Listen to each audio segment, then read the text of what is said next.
Kevin from Epic Gardening here. I'm here in Barcelona, Spain with Lydia and Gina. Hi. And they have a green roof company. And the company, I can't pronounce it, so what is the company called? The company is called H-Bed, which means green path. So it's called Green Path, which is what we're about to walk down, this nice green path. And this is their test garden. So they're testing vegetables, edibles, ornamentals, all sorts of different types of things to see what works best on a green roof. So right now I'm gonna take you behind the camera and we're gonna walk through and they're gonna talk about all the different things that they're doing so that maybe if you have a green roof at your house, you can try some of these techniques. So let's go ahead and get into it. All right, we are here now at the first edible raised bed. And so what are you guys working on in this section? Here in this section we have a tall raised bed with a soil that is based on coconut fibers, which supposedly absorbs a lot of water and doesn't weigh a lot, because that's one of the requirements in a rooftop garden. Very lightweight. Doesn't weigh a lot, yeah. Yeah. And it's not turning out to be that great, even though we're using last year a cover crop here. Here we planted fava beans and peas last year, and we used it to attract the nitrogen into the bed. These beds are using ecological agriculture. As you see here, we have rosemary and Yep. we have a sage over there, and carnations. Those, the carnations we don't eat, or you can if you want, but they're here to attract flora and fauna to our little bed. We're trying to represent here a real ground garden, but here the conditions are different. Right. We have more sun, more wind, we don't have pollinators here. Everything is more extreme on a rooftop. Right. Yeah. Here, this year we have onions, we have cabbages and Broccoli, cabbage, some carrots, some and cabbage. radishes, Oh yeah. and there are also garlics. Oh, there's garlic, yeah. Yeah, And then you've got these very large sage, sage. 3 years. three-year-old sage. Look at how it's coming up in all these different spires like that. It's very cool. Yeah. And so you're mixing in the herbs, and the herbs are, obviously you can eat the rosemary, but also the rosemary will put out flowers Correct. like crazy, Yeah, sure. which then the That's- pollinators come, the Yeah, bees and everything. Bees and, Yeah. And many times that year, no? So it's not only one fruit, Yeah, one flower. yeah. It's like many times. per Which year. helps if you've got something down here, maybe a cucumber or maybe a tomato that you need a pollination for. Yeah. Yeah. Cool. We find it to be a challenge, the pollination system, because for instance with the pumpkins, not always they just get pollinated. Yeah, we have to do it ourselves. Yeah. Yeah, makes sense. You have to hand Yeah. pollinate. So then as we go here, sort of the same thing, but more lettuces, right? Yeah, here this bed is similar to that one, but it has less soil. It has like about 30 centimeters instead of 45. Oh, so this is, yeah, so this one is 2 planks tall, and that one is 3 planks tall, and that's partially because you're testing how heavy. How heavy it is. I mean, in a green roof construction, you cannot just put all the soil that you want. It depends on the resistance of the building. And we wanted to see which is the loss in productivity when you have only 2 planks, meaning 30 centimeters of soil. In our test, we've decided, we've seen that the leafy greens, like we have here lettuce, and the broccoli over there, and the onions, they all develop the same way, between 30 and 45 centimeters of soil. However, when we go into tomatoes, Yeah. the tomatoes in the bigger raised bed, they're like 3 times more productive than here. So any deep-rooted plant, it does better in the 45 Right. centimeter bed, and then any of these shallow-rooted lettuce or onions, it doesn't matter. It's the doesn't same either matter. way, because That's their correct. roots only go Yeah. maybe this far. If you have a building that only takes that can only take this amount of soil, you are not jeopardizing that much your garden. Yeah. You can still have a big harvest of leafy greens, Mhm. not so much of tomatoes. You can change it to cherry tomatoes perhaps, but Oh. because So- the tomatoes here, they reach above me, like they're like Yeah. 2 meters tall, and Yeah. so yeah. Or maybe you could grow determinate tomatoes versus indeterminate, right? So Right. like a shorter dwarf variety. The cherry ones were really, really productive. Okay. Yeah. In either Instead type, of in the either little height. ones. Yeah. Yeah. Okay.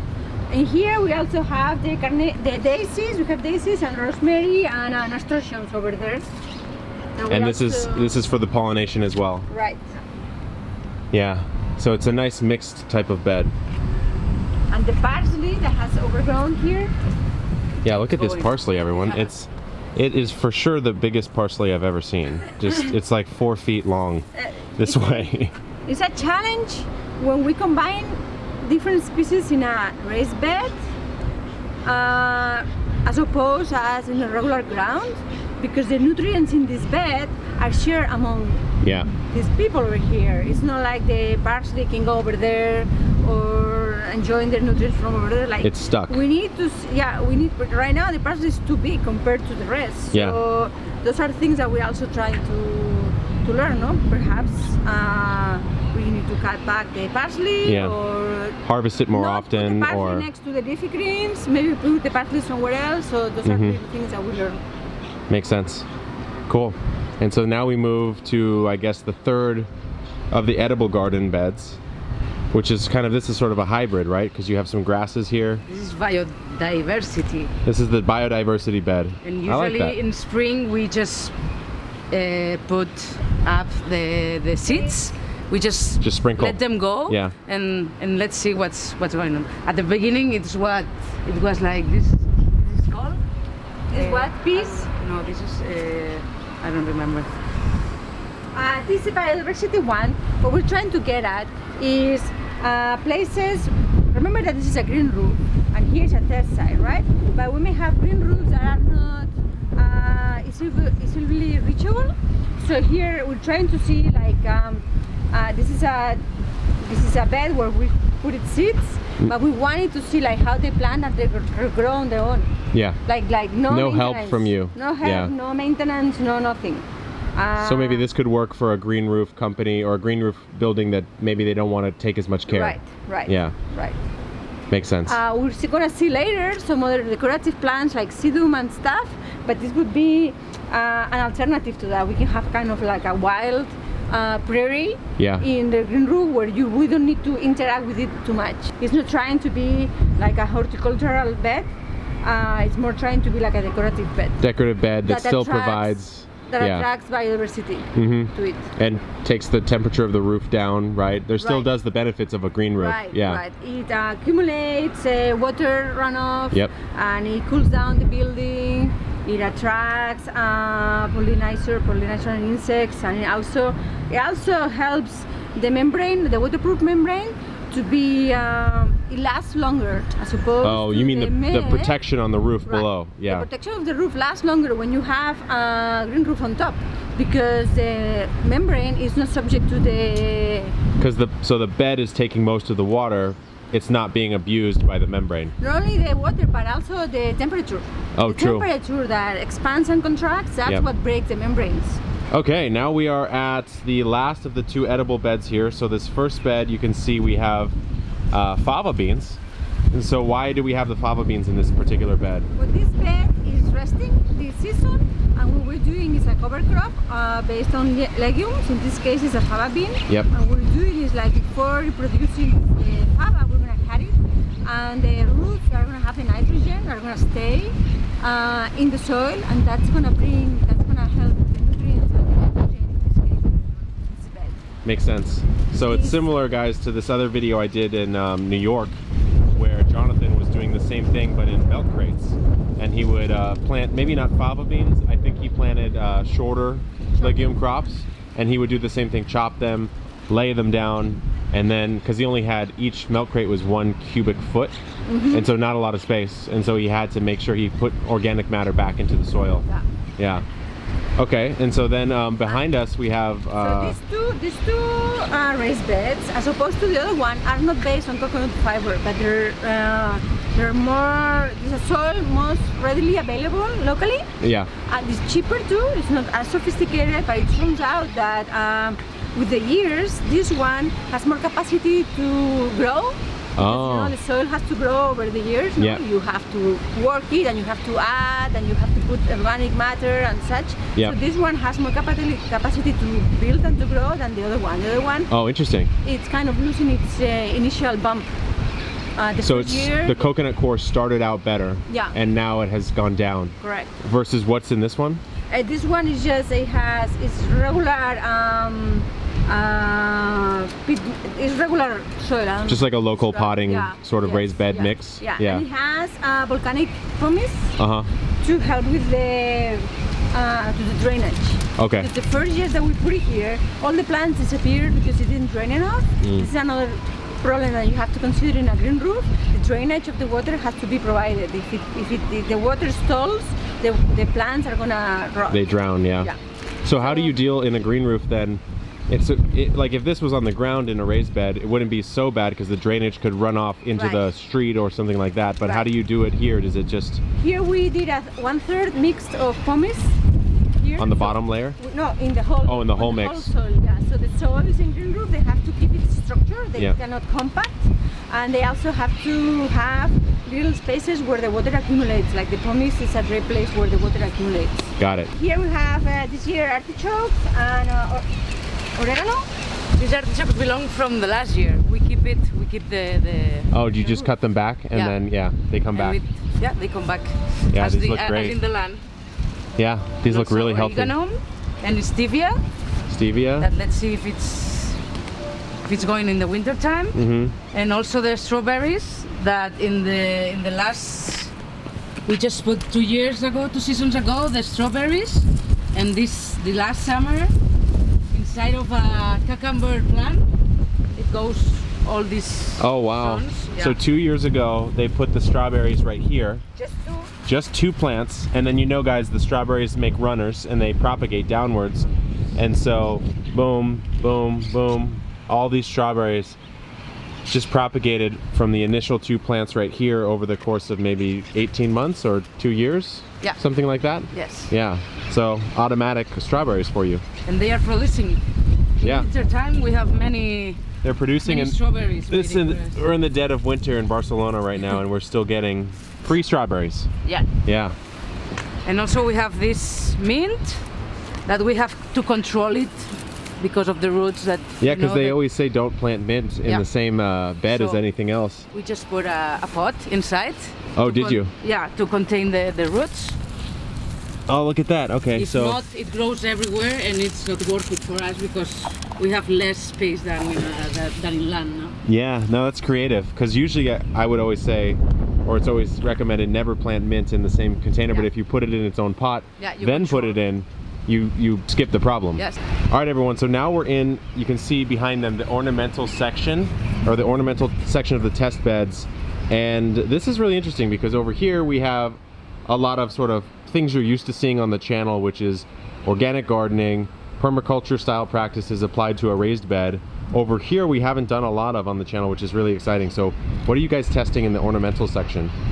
Well, here we have what's called a ecological green roof.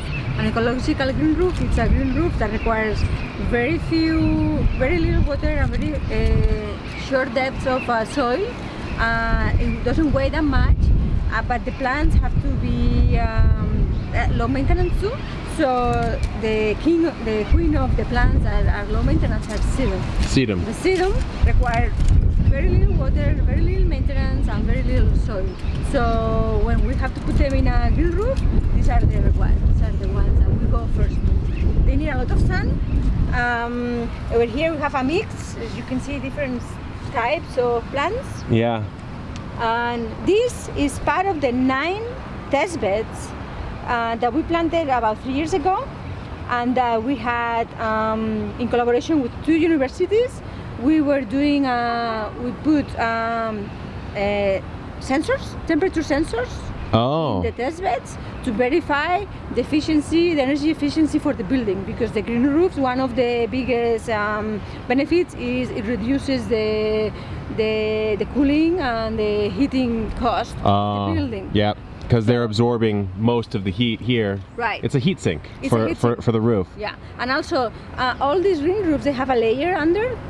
It's called the drainage layer. That the drainage layer also has water. So the same water under the 10 centimeters of soil, it's also an insulator. So it gets less hot, but it also gets less cold. That's correct. Yeah. So the thermal sensor that we had here underneath, it showed that in the peak of the summer, there could be 40 degrees difference between sensor not under the green roof versus a sensor under the. You say 40? 40. 40 degrees. Yeah. Celsius.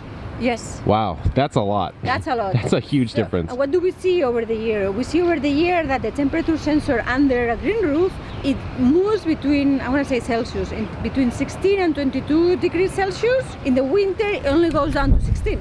And in summer, it only goes up to 22, maybe 25. So the But outside, fluctuation is not that big. yeah, here, without the green roof, Yeah. the peak goes up, all the way up and all the way down. We can have the temperature outside up to 50 C in the summer and below zero in the winter, but under the green roof it stays constant. So in a perfect world, you could have the whole roof being a very thin, because look how, guys, this is a very thin, maybe 6 inches or less of soil here compared to all these, which is maybe 24 inches or maybe 30 inches over there. Way less, and probably even cheaper, lower maintenance plants that provide massive insulative effect on the roof. So in a perfect world, you could have many roofs covered with this, and then electricity costs would go down. Yeah, it goes down. Like drastically. Yeah. Yeah. And it also protects your waterproof membrane, as I was saying yesterday. In Germany, where they've been doing this for 40 years, those that were set 40 years ago, the waterproofing membrane is still intact. And normally you have to do that every 15? Every 10 to 15 years. So almost twice as long improvement on some of the upgrades to the building. Yeah. Wow. Yeah. Wow. So here you see a test bed of 2 by 2 meters, but in a real building, this green roof would just be from wall to wall, so it will just be an extensive. It would be the whole surface. roof. Except for the places you want to have a pavement or like a walkway or something, it would just be the whole rooftop. Cool. And so then we'll go down this way and see some of the other tests. So this is one version. This one version. And as you can see down here, there's many different crops they're testing. You can see the lavender right here as a potential ornamental or also an herbal Yes. test, but then also some other types of sedum over here, as well as other types of soil medium, right? We were trying different manufacturer layers, so we're not providers of any specifically brand. We just test here everything that is available in the market, and we Yeah. recommend to our customers what's the best. So there are different test beds with different depths of soil. Here is just the 3 or 4 inches, and then we also have a little bigger over there, which is twice as Yep. much. Okay. Again, it depends on the building. If you have a building with low capacity for load, you're gonna put this one with a lower soil. If you have a building that can take the double, you're gonna put over there that bench. Because with more height equals more possibility of plants. Yeah, The low growing plants can still grow in the tall, but the tall sometimes cannot grow in the low. You can add aromatics, and you can add more flowers, and you can add bushy plants. Over here, in addition to the sedum, we're trying Lydia, this is Lydia nodiflora, and this is two kind of thyme. Thyme. This is thyme serpylium, Okay. and this is thyme ciliatus. And so you're trying to see which variety of thyme is going to perform the Yeah. best here? Yeah, and also we are trying to realize which kind of plants they grow with less soil, no? Okay. Sure.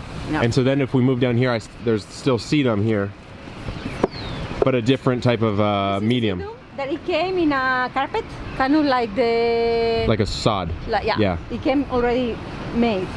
Versus the first one that we just planted different species. Okay, so this is more densely compact because it came this way. It's been like this for 3 years. Yeah. It stays. Because this is almost like a green carpet. Yeah. The sedum, what they have is that you cannot walk on them. I mean, you can set a table on, or you cannot just play soccer, because you can walk eventually, but not a high traffic areas. That's what we're also trying different plants that you can walk on. Oh, so maybe you could have an entire green roof and the pathway would be more hardy plants that you could just walk Right. on instead of having to carve out a separate pathway. That's correct. Okay. That's correct. Over here we have the same sedum, but again, there's in between, under, we have layers of different manufacturers and different substrates, soils. Over there and over here, you can see 4 different types of plants repeated in the both test beds. But one test bed is based on more sand and coarse sand, and in the other one it doesn't have that much sand. It has a little bit of volcanic pumice too. Okay. We're trying to find providers that are more locally available, because when we have to do a rooftop, many tons of substrate or soil are involved. So if they come from closer, that's better. Yeah. Reduces environmental costs. Yeah. too. Costs to the client, costs to you, and also costs to the earth. Environment. Yeah. That's correct. So I don't know if you want to see this substrate. Yeah, this would be cool to see. Yeah. Soil. It's just. So this is a very sandy mixture. Yeah. The green roof soils have to keep its structure, Yeah. and they have to enable drainage, and they have to have little spaces where the water can accumulate. With the pumice, Yeah. the pumice It accumulated holds water, yeah. in its pores a lot of water, right? That's correct. Yeah. Over And then this final one here, this is I think so interesting, is this is a sort of like a lumpy grass. Yes, it's called Thoisia. It's not a lawn per se. Yeah. There are many people that still ask for grass type of green roofs, even though they're not the most sustainable because they require a lot of water Yeah. and depths of soil that are big. But this one is kind of a compromise. It's a kind of gramínea that doesn't need to be mown or anything, and it's like a standalone. So it still has a look of grass, Yes. but way less maintenance and way less environmental input required to have it grow. And it also feels really nice. It's a cool, very cool grass. And then you can mix in, you can see some of the other additions that they've added here to spice up the look of it a little bit. But it's a very cool look. Even if you have, let's say maybe 4 of these in a row, you know, like 1, Right. 2, 3, 4 with some pathways, very like cool broken up look of the pathways. Yeah. Yeah. As you see here, the sun is complete. When we're in a rooftop that is above of the building, lots of insulation. So plants need to have a lot of ability for the sun, and we also choose plants that require less water. But there are also roofs that are in between buildings that don't get that much sun. So that's why we're investigating some species over there that are not sunny. Shade loving plants. Right. Okay, so we're at the final section here, and as you can see, that's where we just came from, the ornamental side. There's a big wall right here, and this is shaded out, would you say half of the day, maybe? Yeah, it's partial sun. And so if you've ever been to Barcelona or anywhere with very thin alleyways, many of the roofs are shaded by other roofs, and so there's no real ability for a full sun plant to thrive. And so you guys are testing some different types of varieties here. Yeah. We have the serum that we are really surprised about this serum because it's working really good. And this would be the same stuff we just Yeah. saw, and it's actually, if you look guys, it is doing extremely well. And The other side there are more red because with the fresh air and with the cold, the serum usually turns red. That's why we see it here more greeny, yeah, and in the other side are more red. so it's responding to that that sun environment. Yeah. Also we have like Vinca minor, The pinka has these purple Oh, Vinca. flowers. Yeah, yeah. and it works in shadow. And we are like testing that it grows with less soil. Yeah. And also we are trying Lydia, nodiflora, as in the totally sun. Yeah. Yeah, no, it's interesting And it's because really working. Vinca, at least in my area, can sometimes be invasive. But if you grow it on a green roof, sometimes the invasive plants are invasive because they're resilient, Yeah. right? And so on a green roof, it would make sense to grow something like that Yes. Yeah. because it's not going to spread because it's isolated from Right. the nature. Yeah. Yeah. And also we are trying plants that they keep going, or they are more Resistant they to they have drought. more resistant to the Drought. drought. To the drought. So as we can see, the ficus repens is not working in that. So That's this what- one, because in the summer we had some problems with some water problems. uh-huh. So we already see that ficus repens is not worth it for us. And then you said, okay, well, what plants will last if it doesn't get watered for maybe a week? Yeah. And the ficus did not survive the test. All right, guys, that is it. The wind is crazy here. Sorry if it's been hard to hear, but I wanted to say thanks to Lydia and Gina for showing me the space. And then we wanted to talk a little bit about some of the benefits of a green roof in general, because I know we jumped right into the tour. We talked about maybe some of the temperature and the insulation, but there's other reasons why green roofs are important, maybe as a home gardener, if you want to grow vegetables, something like that, to be fantastic, but also environmentally speaking, in a city, there's a lot of reasons why a green roof would be good. So what are some of those things? Well, we already talked about the thermal insulation, we talked Yep. about improving the biodiversity, and we also talked about the water runoff from the rain. Yep. Instead of going down to the sewage, it stays here. But also, there are things like pollution, like the plants absorb the pollution of the city. Like imagine if this whole city of Barcelona, if all the roofs had pollution sunken. Yeah, pollution sinks. Sinks, you could right. call it. Yeah. Yeah, pollution sinks. I mean, the pollution will be obviously reduced. Yep. Yeah. Another benefit is there are also studies that say that the people that work the land, the soil and the garden, it has like a therapeutical benefit Oh, yeah. for it. And the World Health Organization also calls for 9 square meters per person of green area next to them. So because Barcelona doesn't have 9 square meters per person, I mean green roofs also add to that square meter. Yeah. And what's crazy to me, guys, is Barcelona, compared to where I'm at in San Diego, has many more open spaces and squares and even parks. And even still, not 9 square meters of green space per person in the city. And so, like, just imagine if you're working at a company job, you go into the roof to have lunch, and instead of going maybe to a McDonald's or wherever, you go down on the floor, you come upstairs, you maybe grab some herbs to put on the salad that you brought from your house, and it's just a different way of living, which is more in tune with nature. Yeah. Cities are always going to exist, of course, and we're always going to live in big cities. We love big cities. This is an amazing city, but it would be even better, I think, personally, and I think you agree, if you could come and maybe live more blended instead of just so separate. From nature. It's a city, but let's bring the nature back into the city as much as we can.